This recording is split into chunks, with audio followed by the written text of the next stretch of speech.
Hello दोस्तों, SPB study point पे आप सबका स्वागत है। दोस्तों हम देखने वाले हैं जो 6000 प्लस GK/GS का हम सेशन स्टार्ट किए हैं, उसी में हम आज देखेंगे इन्वायरमेंट एंड इकोलॉजी का पार्ट 3 देखेंगे। इसमें 101 से 150 तक प्रश्न रहेगा और इसी तरह पार्ट 1 और पार्ट 2 भी लोड है, आप लोग चाहे तो देख सकते हैं इसका। और टोटल हम इन्वायरमेंट एंड इकोलॉजी का 300 प्रश्न देंगे जो सभी एग्जाम के लिए महत्वपूर्ण रहेगा। और टीचर का कल से फॉर्म भरा रहा है, जो नहीं जल्दी जल्दी सब भर लीजिए। और इसके बाद 20 तारीख से शुरू होगा बिहार पुलिस का भरने के लिए, तो उसके लिए भी डॉक्यूमेंट अपना सब देख लीजिएगा अच्छे से नोटिफिकेशन में और अच्छे से भरिएगा। और बिहार दौरा की वैकेंसी इस मंथ लास्ट तक आ जाएगी, तो अच्छे से तैयारी कीजिए। मिशन मोड लग के बेहतर आपको रिजल्ट मिलेगा, क्योंकि बिना मेहनत के कुछ नहीं हो सकता है। सेटिंग फेराई मत रहिएगा, वो सब बेकार है। बहुत सा दलाल घूम रहा है अभी सही मार्केट में, तो सब के फेराई मत रहिएगा। तो आइए शुरू करते हैं।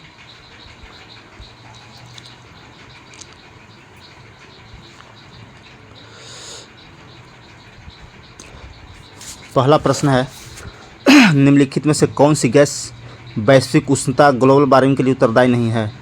तो इसमें आपको मुख्य रूप से जो जो ग्लोबल वार्मिंग के लिए उत्तरदायी गैस होते हैं, प्रमुख रूप से कार्बन डाइऑक्साइड और मीथेन होते हैं। ठीक है, अगर यहाँ केवल मीथेन दिया तो मीथेन नहीं होगा, केवल मीथेन नहीं होगा, बहुत सारी गैस है।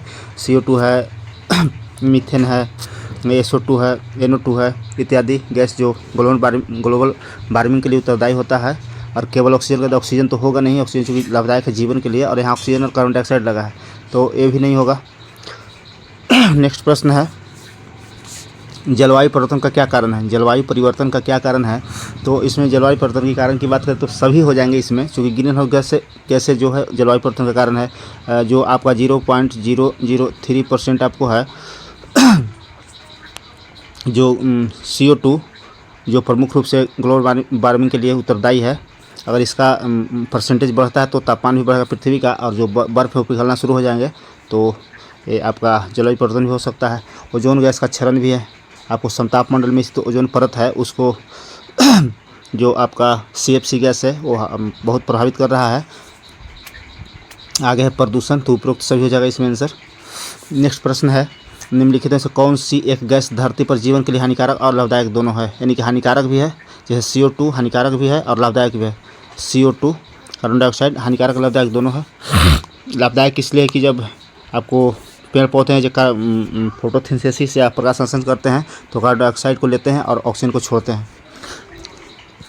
नेक्स्ट प्रश्न है, धान के खेत से उत्पन्न होने वाले गैस जो कि भूमंडलीय तापमान वृद्धि से संबंधित है कौन से है? तो धान की खेत से, या आप कह सकते हैं सड़ी गली वनस्पति से, या तो फिर आपको जो जुगाली करता है जानवर, वहाँ से मीथेन गैस निकलता है, और मीथेन को ही मार्स गैस भी कहते हैं। CH4 है जो मीथेन गैस, इसी को मार्स गैस भी कहते हैं।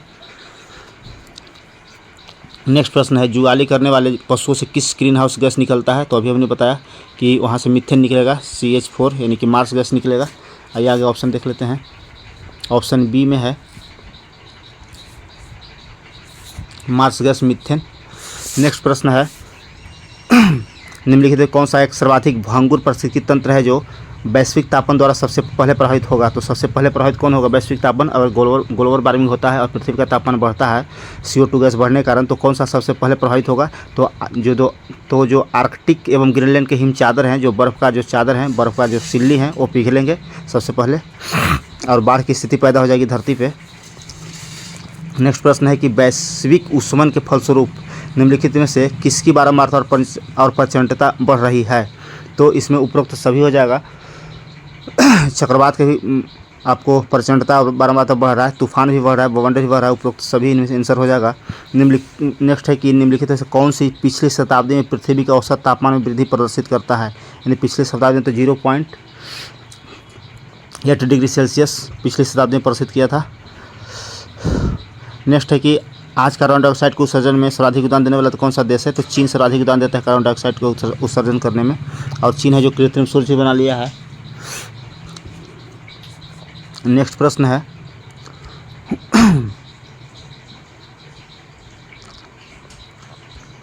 कि निम्नलिखित में से किस देश को दुनिया में कार्बन नेगेटिव देश के रूप में माना जाता है? तो जो भूटान है आपका, भूटान है जो कार्बन नेगेटिव देश है, चूँकि यहाँ सर्वाधिक जो आपको वन्यजीव अभयारण्य है, और यहाँ पे जो आपका है करीब 60 से 70% पे आपको बन पाया जाता है, इसीलिए यहाँ आपको प्रदूषण कम होता है। इसीलिए यहाँ कार्बन निगेटिव देश माना जाता है इसको। नेक्स्ट है कि क्योटो प्रोटोकॉल किससे संबंधित है। क्योटो प्रोटोकॉल, तो क्योटो प्रोटोकॉल आपका जलवायु परिवर्तन से संबंधित है। नेक्स्ट है वर्ष 1997 में विश्व पर्यावरण सम्मेलन कहाँ आयोजित किया गया था। तो 1997 में विश्व पर्यावरण सम्मेलन आपका क्योटो में आपको आयोजित किया गया था। नेक्स्ट प्रश्न है कि क्योटो प्रोटोकॉल का संबंध किससे है। तो सॉरी दोस्तों 113 प्रश्न है कि कार्टाजेना प्रोटोकॉल का संबंध किससे है। तो कार्टाजेना प्रोटोकॉल का संबंध जैव सुरक्षा समझौता से है, जो आपका 2000 ईस्वी में हुआ था। 2000 ईस्वी में हुआ था, जैव सुरक्षा समझौते से संबंधित है। नेक्स्ट है कि मानव गतिविधियों को प्रत्यक्ष एवं अप्रत्यक्ष आलम्बन प्रदान करने में उत्पन्न ग्रीन हाउस गैसों की कुल मात्रा क्या कहलाता है। तो कुल मात्रा कार्बन पदचिह्न कहलाता है। नेक्स्ट प्रश्न 115 नंबर है कि कार्बन क्रेडिट का दृष्टिकोण इनमें से किससे शुरू हुआ। कार्बन क्रेडिट का दृष्टिकोण है जो किससे शुरू हुआ। तो क्योटो प्रोटोकॉल से शुरू होता है कार्बन क्रेडिट का दृष्टिकोण। नेक्स्ट है कि निम्नलिखित में से कौन सा विश्व का सबसे पहला देश है जिसने भूमंडलीय तापन के प्रतिकरण के लिए कार्बन टैक्स लगाने का प्रस्ताव रखा। प्रथम देश, तो प्रथम देश न्यूजीलैंड है जो इस तरह का कार्य किया, कार्बन टैक्स लगाया है। नेक्स्ट प्रश्न है भारत की जलवायु परिवर्तन पर प्रथम राष्ट्रीय क्रिया योजना कब प्रकाशित हुआ था। तो भारत की जलवायु परिवर्तन पर प्रथम राष्ट्रीय क्रिया योजना कब प्रकाशित हुआ। आपको 2008 में प्रकाशित हुआ। नेक्स्ट प्रश्न है निम्नलिखित में कौन सा एक भारत के राष्ट्रीय जलवायु परिवर्तन कार्य योजना में 8 मिशनों में सम्मिलित नहीं है। तो आपको जो नाभिकीय शक्ति है वो शामिल नहीं है। नाभिकीय शक्ति शामिल है 8 मिशनों में, सौर शक्ति, वानिकीकरण और अपशिष्ट से ऊर्जा परिवर्तन करना। नेक्स्ट प्रश्न है कि कौन सही सुमेलित नहीं है। तो कौन सही सुमेलित नहीं है। तो आपका प्रथम विश्व जलवायु सम्मेलन 1979 में हुआ था, सही है। ये नंबर सही आपका ऑप्शन है। देखते हैं कौन गलत है।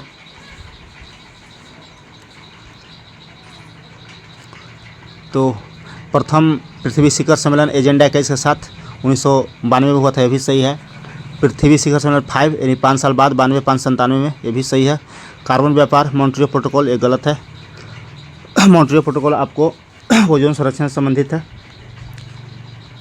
नेक्स्ट प्रश्न है सूर्य के प्रकाश से पराबैंगिक विकिरण अभिक्रिया निम्न से करके क्या पैदा करती है। ये पूछ रहा है कि जो सूर्य के प्रकाश से पराबैंगनी विकिरण अभिक्रिया करके क्या पैदा करता है। तो ये आपका ओजोन O3 पैदा करता है।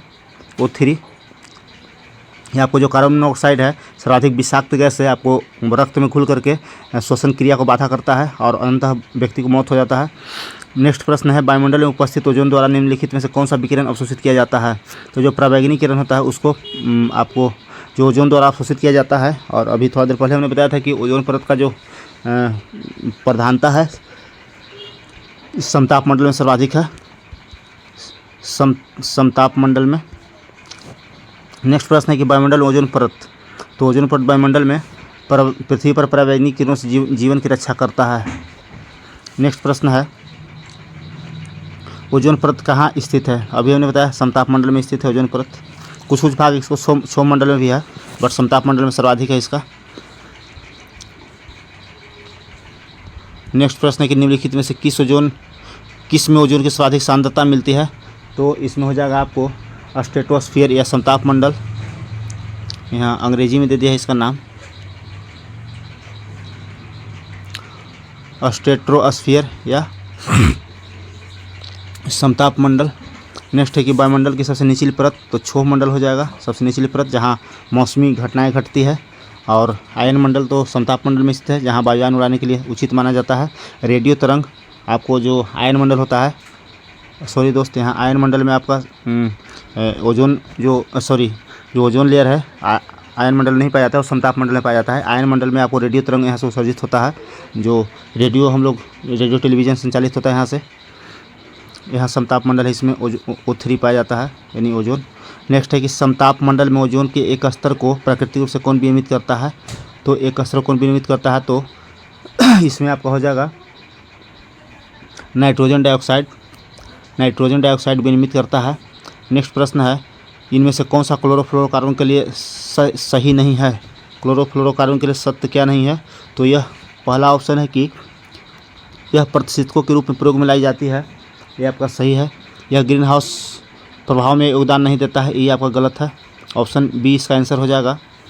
यह योगदान नहीं देता है, नहीं होगा आंसर इस सही। अगर मायने में कहा जाए तो क्लोरोफ्लोरोकार्बन भी जो ग्रीन हाउस गैस उत्सर्जित करने में महत्वपूर्ण योगदान रखता है। नेक्स्ट प्रश्न है, कौन सुमेलित नहीं है? तो सुमेलित कौन नहीं है? तो कार्बन डाइऑक्साइड थर्मल पावर से सही है, आपका ये ऑप्शन सही है। बी में है क्लोरोफ्लोरोकार्बन।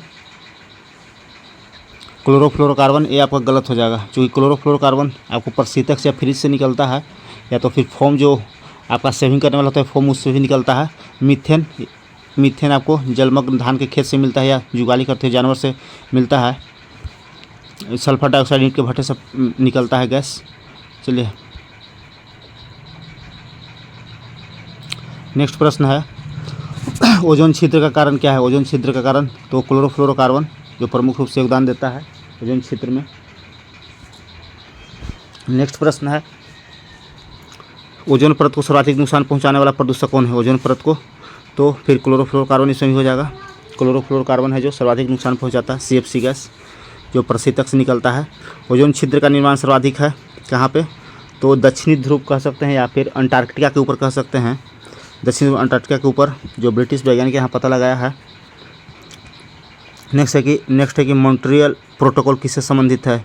तो आपको ओजोन परत के क्षय को रोकने से संबंधित है। ओजोन परत के क्षय को रोकने से संबंधित है मॉन्ट्रियल प्रोटोकॉल। नेक्स्ट प्रश्न है, ओजोन परत के संरक्षण का अंतर्राष्ट्रीय दिवस कब मनाया जाता है? तो 16 सितंबर को मनाया जाता है ओजोन परत के संरक्षण का अंतर्राष्ट्रीय दिवस। नेक्स्ट प्रश्न है, निम्नलिखित में कौन सुमेलित नहीं है? यहाँ नहीं पूछ रहा है, ध्यान दीजिएगा। एग्जाम में इस तरह के क्वेश्चन आता है तो लोग नहीं ध्यान देते हैं, सीधा पढ़ देंगे सुमेलित है। नहीं, देखिएगा कि नहीं लिखा रहता है। बहुत सारे एग्जाम होता है तो उसमें कन्फ्यूजन के लिए सब प्रश्न दिया जाता है नहीं वाला।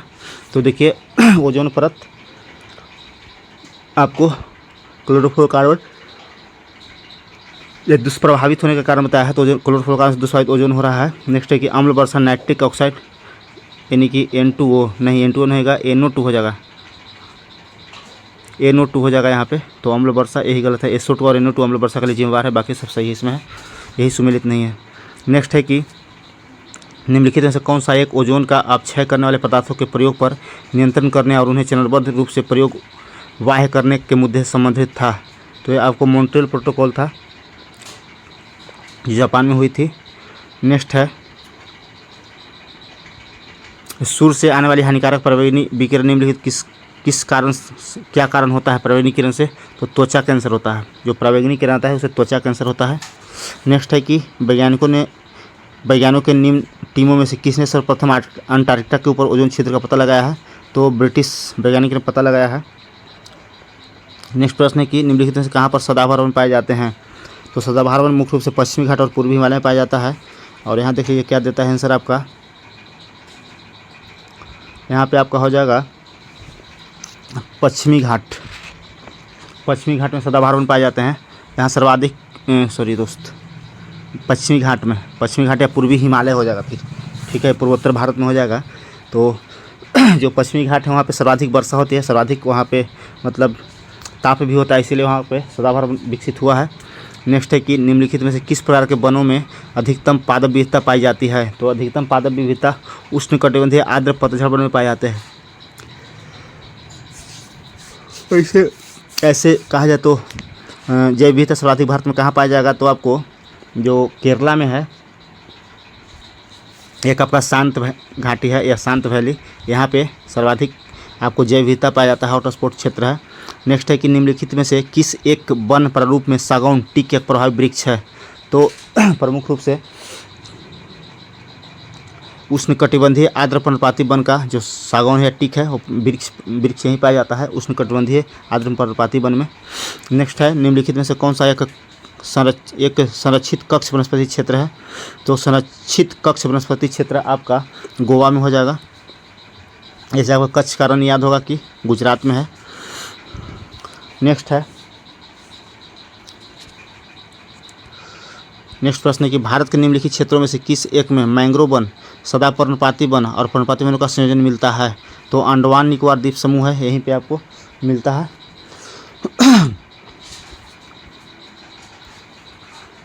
नेक्स्ट प्रश्न है निम्नलिखित जंगलों में से निम्नलिखित जंगलों में से कौन सा जंगल पृथ्वी ग्रह के फेफड़े के रूप में जाना जाता है? यानी कि पृथ्वी का फेफड़ा किस जंगल को कहा जाता है? तो अमेजन में जो वर्षा वन है इसी को पृथ्वी का फेफड़ा कहा जाता है, अमेजन में वर्षा वन। नेक्स्ट प्रश्न है कि निम्नलिखित में से किस महाद्वीप में उष्णकटिबंधीय पर्णपाती वनों का विस्तार अधिकतम है? उष्णकटिबंधीय पर्णपाती वनों का विस्तार सर्वाधिक एशिया में मिलता है। नेक्स्ट है भारत के एक विशेष क्षेत्र में स्थानीय लोग जीवित वृक्षों की जड़ों का अनुवर्धन कर रहे हैं। इन्हें जलधारा के आर पार से दृढ़ पुलों में रूपांतरित कर देते हैं। जैसे जैसे समय गुजरता है ये पुल और अधिक मजबूत होते जाते हैं। ये अनोखे जीवित जड़ पुल कहाँ पे पाए जाते हैं? तो ये आपको मेघालय में पाया जाता है।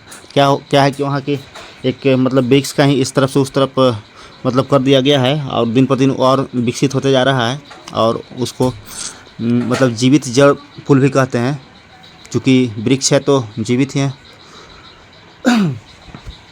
नेक्स्ट है निम्नलिखित कौन सा भारत में निर्वनीकरण का प्रभाव नहीं है? निर्वनीकरण का प्रभाव क्या नहीं है? तो नगरीकरण प्रभाव नहीं है। नेक्स्ट प्रश्न है आपका 147। नागालैंड के पर्वत क्रमशः बंजर होते जा रहे हैं, उसका मुख्य कारण क्या है? तो उसका मुख्य कारण झूम कृषि है। ये झूम कृषि है जो पूर्वोत्तर राज्यों में मुख्य रूप से नागालैंड, असम इत्यादि जगहों पर किया जाता है। इसमें कृषि के लिए जंगल को काटा जाता है और जंगल को काट करके कृषि किया जाता है, फिर उसको छोड़ दिया जाता है उसी तरह, उसको मतलब अनुपजाऊ हो जाता है तो फिर आगे भी उसका जंगल को काट करके कृषि किया जाता है। इसी को झूम कृषि कहते हैं, जो पर्यावरण के लिए काफ़ी नुकसानदायक है।